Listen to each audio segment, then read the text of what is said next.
But guys, speaking of action stars, I want to talk a little bit about James Bond and how Amazon is basically screwing the pooch with this multi-billion-dollar franchise. Yep.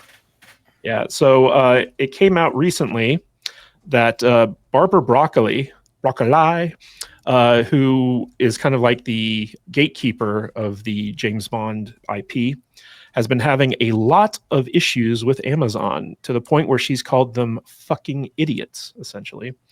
And basically, this is a New York Post article which references a journal report that says that the family that controls the James Bond movie franchise, reportedly refuses to give Amazon the go-ahead to make another film due to serious disagreements over the direction of the series, including one proposal for a TV spinoff centered on a female 007.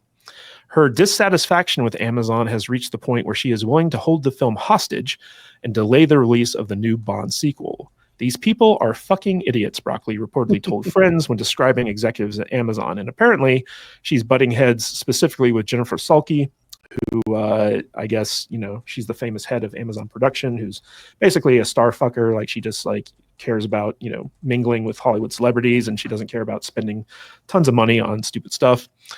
Broccoli shot down the idea of a female Bond, though she's not opposed to having a gay or non-white actor star in the role, according to the journal. She does, however, insist that whoever fills the role is British. And, she inherited this from her father, the legendary producer.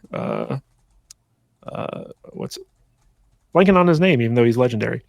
But his last name was Broccoli. But what's interesting about this is that basically Amazon spent all this money to acquire MGM Studios, right?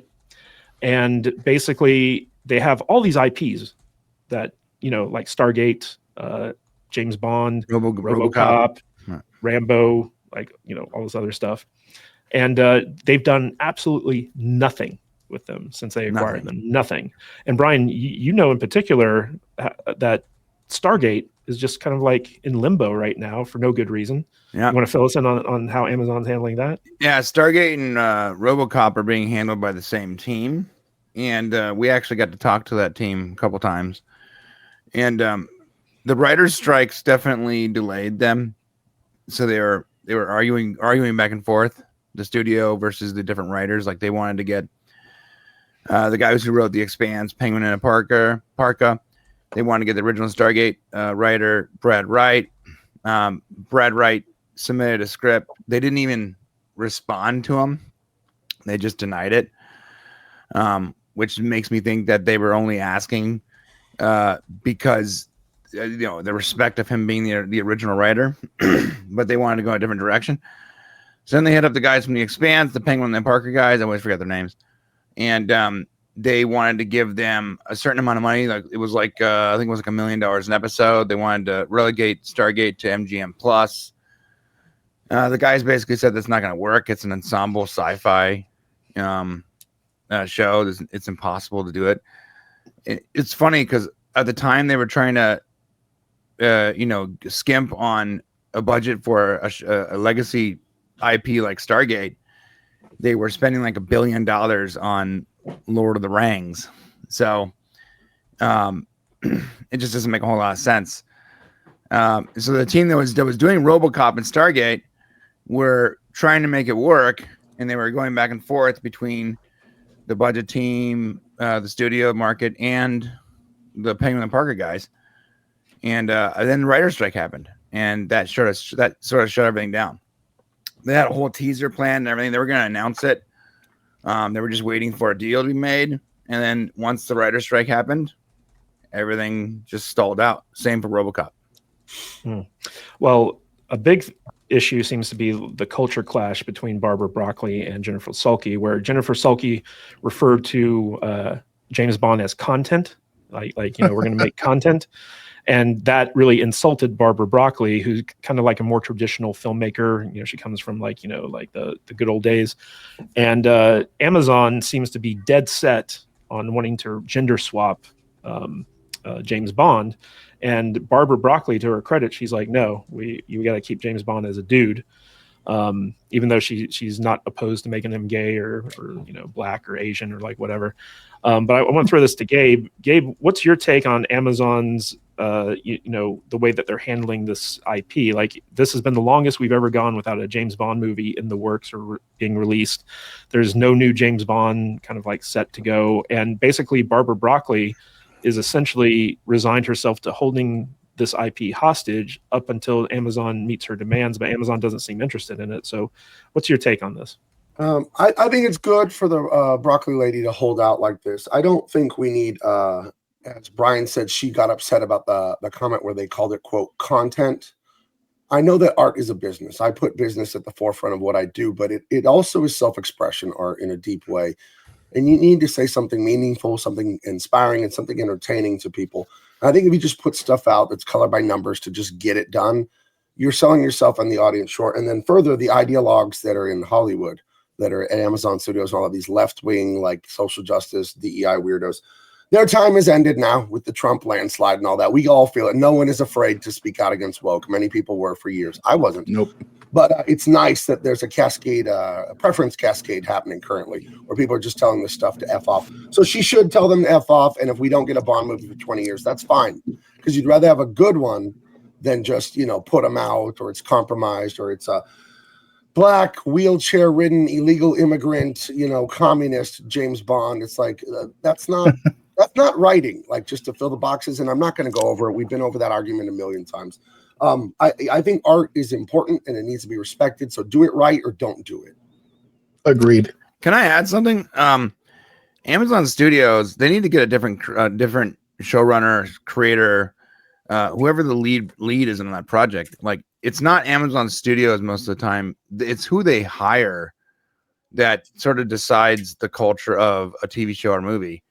So if it's not working with with the person they hired, whoever it is, they need to get someone else that's going to treat the property correctly. Well, Brian, Brian, that's the issue, is that Barbara Broccoli controls who gets hired for that stuff. And so like Amazon has to deal with her in order to get to that point. So go ahead, Gabe. One of you, I don't know who said it, but they said so-and-so's a star fucker who just wants to be at all the premieres. That was me, yeah. Okay, and I will tell you, I've been a professional award-winning writer, artist, illustrator for a quarter century now. And you couldn't be more right about that. When I got to college at the University of Northern Colorado, I was in art school. I was weirded out because it was the first time I was around a bunch of artists. I was a varsity football player in high school. I didn't hang out with artists, but I love art. And I realized so many of the art students, and then this crossed over into Warner Brothers and my professional career, they don't love art. They love the idea of being a rock star and being worshipped and being at the parties and all this stuff. And that really was upsetting to me. I was like 21 when I started. Yeah, I started college very late. But when I started college at 21, I noticed that, and it weirded me. I didn't know people were like that. I thought people loved art. They love to draw. They love to write. That's why I do what I do, because it's why I quit DC Comics. They wanted me to make filth. I'm like, no, I have integrity. I'm not going to make Superman where one of the main storylines is the sex life of an underage boy. No, thank you, DC Comics. So that's why I walked away from that. But you are right. There's so much of that in Hollywood, and that's why the people get hired, and it is a popularity contest, and it's a bunch of weird things. There are people there that love art and just want to tell good stories, but I think people like that are the exception and not the rule. That was my experience working for the large companies. Well, Odin, one of the issues here seems to be that the executives at Amazon are uncomfortable elevating a violent, chauvinistic white male character in any type of capacity. And so there's actually a lot of pushback within the ranks of Amazon Productions against doing like a James Bond film that isn't somewhat made for modern audiences.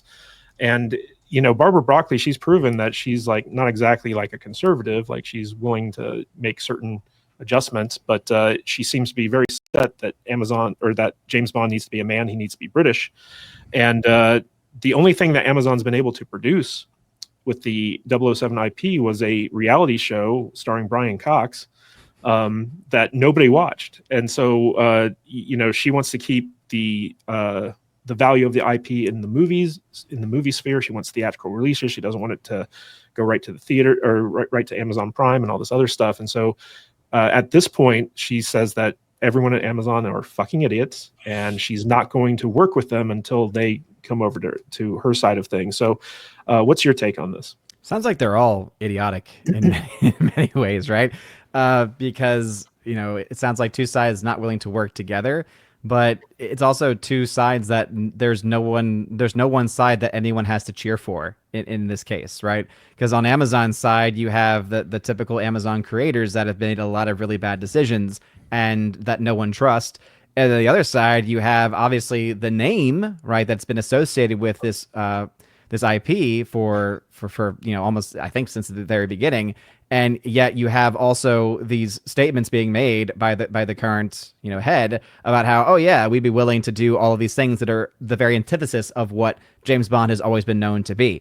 So I think that really it's a bad situation for fans because there's no side to cheer for in this battle, and because they're having this battle, it means that there is no actual content being put forward or even really being planned. So basically, they've spent a lot of money to get this IP that is now sitting on a shelf collecting dust. And hey, maybe it could end up working out for them because we've been saying this a long time about like the MCU and other properties, like especially like Star Wars, where hey, maybe you need to put your property on the shelf for a bit, right? Create that sense of longing again, get the ideas right, and then come out with something really awesome to bring people back. But that's obviously something that they're not doing. In this case, it's almost unintentionally putting it on the shelf for a little bit. So if it eventually comes around and if they're able to get some smart people in charge on both sides to not only come together, but also put forward something that fans actually want, that fans can actually root for, get behind, unless they're able to do that, then they're just, sitting on this money that they've just wasted. And that's kind of the typical MO for Amazon, it seems. Spend a lot of money and waste it because, hey, they got that kind of money to waste with the billions, if not over $1 trillion that they're able to get from their other venues. Yeah, it's crazy. They'll spend $1 billion on an experimental Lord of the Rings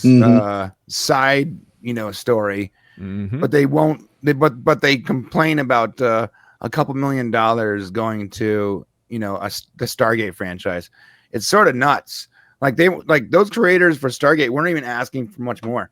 They were saying, "Look, can't do it for $1 million. We got to do it. It's going to cost about $2.5 million an episode for 10 episodes." And they were like, "I can't do it. Sorry, can't do it, guys." That's chump change for Amazon. It's chump change. It's crazy. And they could be making so much money off of Stargate stuff, like especially with the state that Star Trek is in. Oof. Oh, I know. Stargate would be blowing up right now, especially if the guys from The Expanse did it. Everyone loved The Expanse. It would have been a perfect marriage. So I mean, it's good that James Bond has this Barbara Broccoli lady kind of like overseeing things because she seems like one of the normal ones and has a solid brain on top of her head. Why can't Lord of the Rings and some of these other franchises have somebody like her? Where's the Tolkien estate? Right. Doing stuff. It's like, hey man, you're not gonna make this shit. What's going on there? I don't quite get it. Tolkien estate just trying to cash checks, dude. They don't it doesn't seem like they need the money. Tolkien used to have somebody in that position, but he passed away, and so now the people running it just want the money, obviously. But Mr. Butters, we on the Salty Nerd podcast, we've reviewed quite a number of James Bond films, mostly Pierce Brosnan ones, but we did a couple of Sean Connery ones as well. And the Sean Connery ones were kind of refreshing in overtly misogynistic they were. They were definitely a product of the times. But you famously are like a Roger Moore guy. And so and I'm like a Timothy Dalton guy, and so everyone has their favorite Bond. Of course you're a Timothy Dalton guy. Of course, yes, indeed. License to Kill, baby. One of the big things, a lot of the speculation is who's going to be the next James Bond, and of course Amazon's like, oh, we want it to be a woman, but have a gay woman be Mr. Bond. Yeah. But who do you think would you like to see as the next James Bond? I have no clue. We're probably so far away from getting a James Bond movie that the new James Bond movie is probably in junior high school right now. So who knows? Idris Elba. I want to see Idris Elba. No, I don't want to see Idris Elba. Come on, let's do it. You need a white British dude. So I don't know. I really don't know. I would have said Henry Cavill a few years ago. But what about Lizzo? Maybe Zendaya. Zendaya would be good. Zendaya is perfect. Yeah, she's in everything. So sure. I don't know. I really don't have any Timothy idea. Chalamet. Timothy Chalamet will have a nice little wafy weird, skinny. Shaken, not stirred. Yeah. Okay. Why are your eyes closed, Timothy? Maybe Open your eyes. Robert Pattinson. He can put a British accent on and play it. I don't know. I have Yeah. you were talking about who could be James Bond. Could you share my screen? Because I have the most important question. I argued with my friends for half an hour about GoldenEye, and they all claim incorrectly which one of these women is hotter. And I know the right answer, but I want to know what you guys think before I say. Right. Because one of these women is beautiful, and one of these women looks like sex come to life. So who do you choose? Right. Yeah, left gotta or go right? with Ivanka Onatop is always Okay, the that's correct answer okay. to me. Butters, let's just go down. Well, I'm a redhead guy, so I'm going with the redhead. All right. Yeah. I don't remember her name. The right. Whatever her Yeah, name the is. one on the right. Yeah. One on the right. Redhead Okay. every day. Well, They're both women to me, so they're both beautiful. But other Odin's than not that- going to give you an answer. No, not Yeah. not. me and Matthew are correct. It's the one on the left. You Yeah, gotta, you gotta go. Beauty's in the eye of the beholder, bro. You And gotta I go- always go for the redhead. You got to go with the Russian who can kill you with her pussy. So that's always the right answer. That's too much. That's too much, even for me. But That's saying something. Yeah. if you got to go, there are worse ways to go. Death by snoo snoo. Yeah, Snoo. snoo. But I want to throw a question to all you guys on the panel. So Amazon just, like we kind of touched on it here, that like they're famous for throwing like $600 million towards, the Russo brothers, $1 billion towards Lord of the Rings. And arguably, like, James Bond is like one of the biggest worldwide IPs out there. It's known all over the world. It's been a franchise for, like decades upon decades upon decades. Everyone loves watching James Bond movie. Even the bad, it's like pizza. Even bad James Bond is enjoyable to a certain extent. So I want to talk a little bit about the real issue here, which is that Amazon looks at entertainment from an analytics point of view, right? It's like, okay, how many subscribers will we retain by doing this thing? How many subscribers will we attract to Amazon Prime? And Barbara Broccoli is more about, okay, who would make a good James Bond? What type of stories will we be able to tell with like this James Bond going forward? And so like she's more focused on the story aspect of things and kind of like the logistical aspect. And Amazon's just like, how can we milk this? So going forward, do you think Amazon is actually going to shift towards the Barbara Broccoli mentality of like, okay, we have all these great IPs that we can spin off into TV shows, movies, all this other stuff? Or do you think that they're just going to let James Bond languish and continue to pump out like, cheap and quick and sometimes super expensive stuff that just gets Jennifer Sulky invited to more and more cocktail parties? Probably that last part. Yeah, probably the last one. Yeah. What they should do though is just focus on making good movies every few years. So It's a solid winning strategy. Even when the movies are bad, you always know there's one coming up in 3 or 4 years. It's gonna. how long does Amazon have the rights for? Is it one of these things where they have to put out a movie or they lose it after a certain amount of time? They own it. They own it. The IP. Yeah. Oh, okay. Well, Like they can milk this forever. Like James Bond has been milked forever. You can just make decent, not even good movies, just like decent movies. mhm. And then when people don't like that guy anymore, just change him and no one's going to blink. Like no one's going to blink when you change the main actor after 3 movies or 2 well, movies. that's what they've been doing that for decades. So Right. it's just they expect it now. This is a Three or 4 franchise. movies and change. 3 or 4 movies change. That's Right. And you can milk this until we're all dead. Mhm. Until our kids are watching, Timothy Chalamet's grandkids or whatever. Yeah, this is not hard. I don't even know what the question is. Like, just do what you've been doing for 60 years. This is not a difficult decision. Well, taking on the mantle of James Bond can be problematic for an actor because they're basically locked into that role for X number of years, and they always take priority. So their schedule, like they could go off and make other movies or TV shows, but then they have to put James Bond as a priority, Yeah. and that costs them opportunities. I've never understood that about an actor, but I guess I have the wrong mentality because I would never be a good actor. But it's like, oh no, I have to go to work and be one of the most famous characters in the world, and I'm going to be famous and recognized everywhere, and I'm going to make millions of dollars. Make millions of dollars guaranteed for role. 3 movies. It's like, no, no, I don't want to be typecast. But I really want to do an off-Broadway.